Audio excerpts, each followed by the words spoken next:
What up, guys? Your girl Krazykerins. I'm so excited to be coming at you today with another book review. This is Unqualified Success, and if you want to know more, you should definitely keep watching.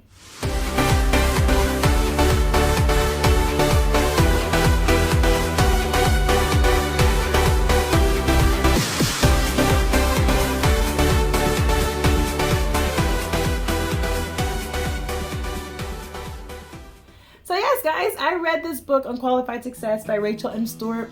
I received this book a few months ago. I was asked to give a review, and I'm giving it, y'all, because y'all know if you ask me to give you my opinion, I'm going to give you my opinion.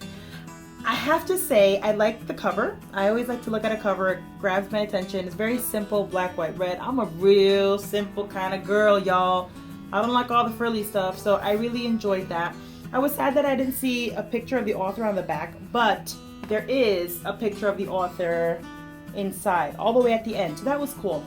Here are the things that I took away from the book. The book really focuses on the fact that so many of us always feel like, oh, I'm not qualified to do this, I'm not qualified to do that, so I'm not going to do it. And we kind of just stay there in our own lonely frustration.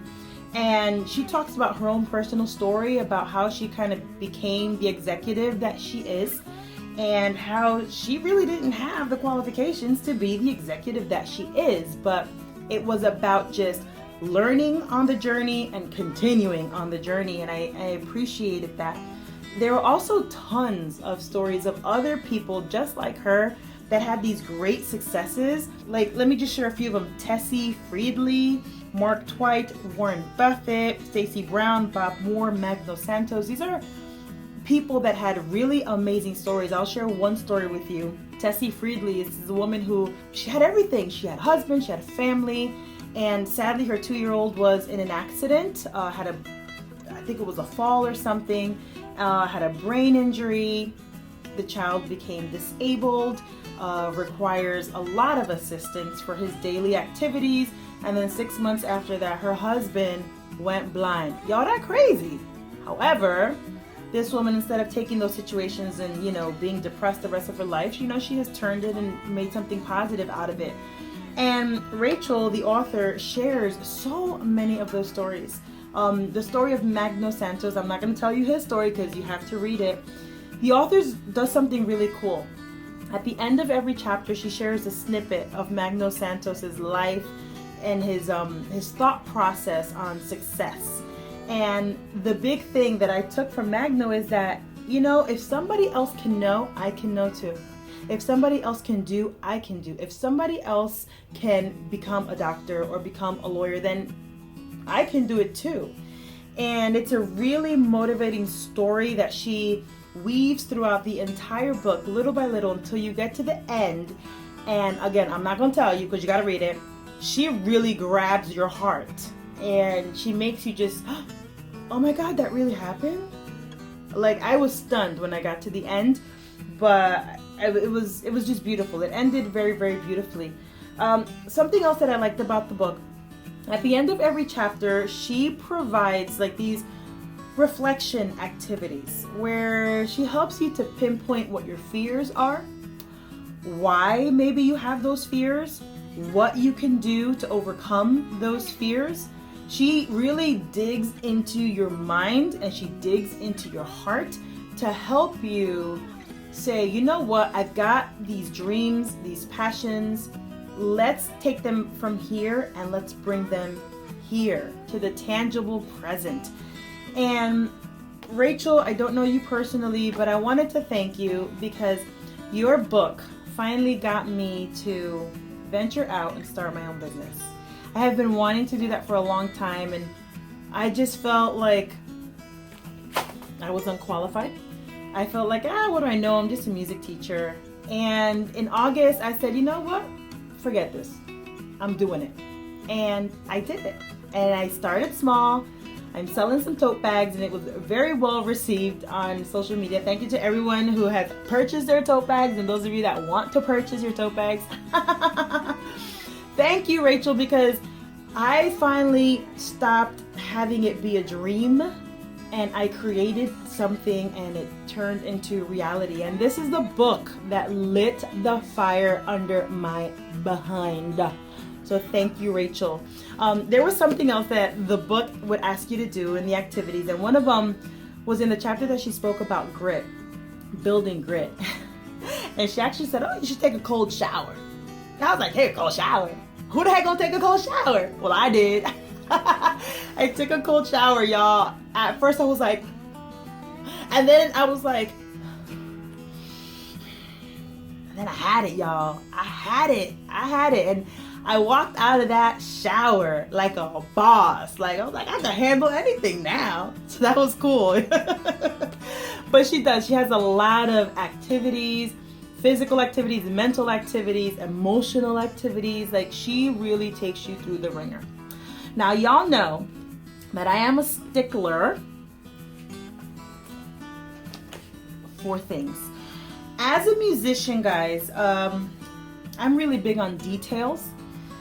I used to be an instrumental music teacher, and I would read tons of scores all the time. And if you're a musician, you know that a score has like hundreds upon hundreds of symbols, codes, you know, that you're reading simultaneously. You're decoding like by the second.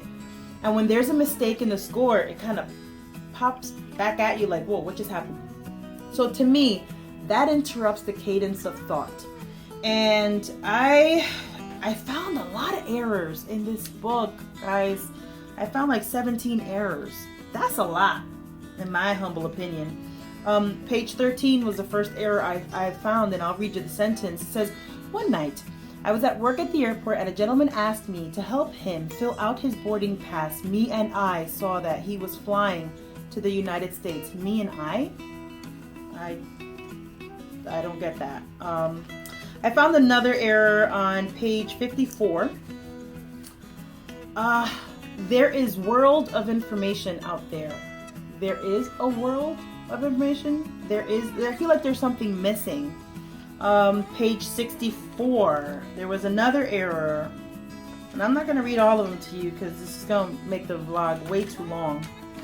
But there is well-rehearsed story about Jim Carrey. Another one on page 66. What these stories and hundreds of other like them. Hundreds of others, should it be plural? I'm not going to read them all to you, but I found, y'all, 17 errors. And they feel like massive errors, like grammatical errors. It looked like the author was maybe typing too fast or thinking too fast, and the editors didn't catch the mistakes. So I don't know, that interrupted my cadence of thought a lot, because I would stop and be like, did I read it right? Is there something wrong here? And I don't like to read books where I'm constantly doing this. It makes me want to put the book down. So I don't know, hopefully, I mean, if the author is still printing these, I don't know, I would maybe stop the printing process and go back to editing and to fix these. And I am actually going to send my list of errors to the author because I am in contact with her or with her manager.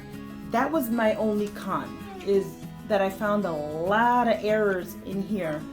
But in terms of that feel good, get motivated, get yourself off the sofa and get it done, okay, mentality is in this book. And I enjoyed it. And like I said before, thank you, Rachel, because your book finally, at age 41, got me to make my dream a reality. So, Rachel, I don't know you personally, but you will forever have a place in my heart. You will have a place in my business plan as, you know, one of the historical figures of my company, you know, the inspirational figures. But thank you so much, guys. Like, legit, I would encourage you to read this. If you feel like you're not qualified to do certain things, read this book. Get the fire lit underneath your behind and just get it done, okay? Guys, I would love to hear your thoughts. Comment below. Tell me what you think about this review. Give me a thumbs up, subscribe, and I look forward to seeing you guys on the next vlog. Love you.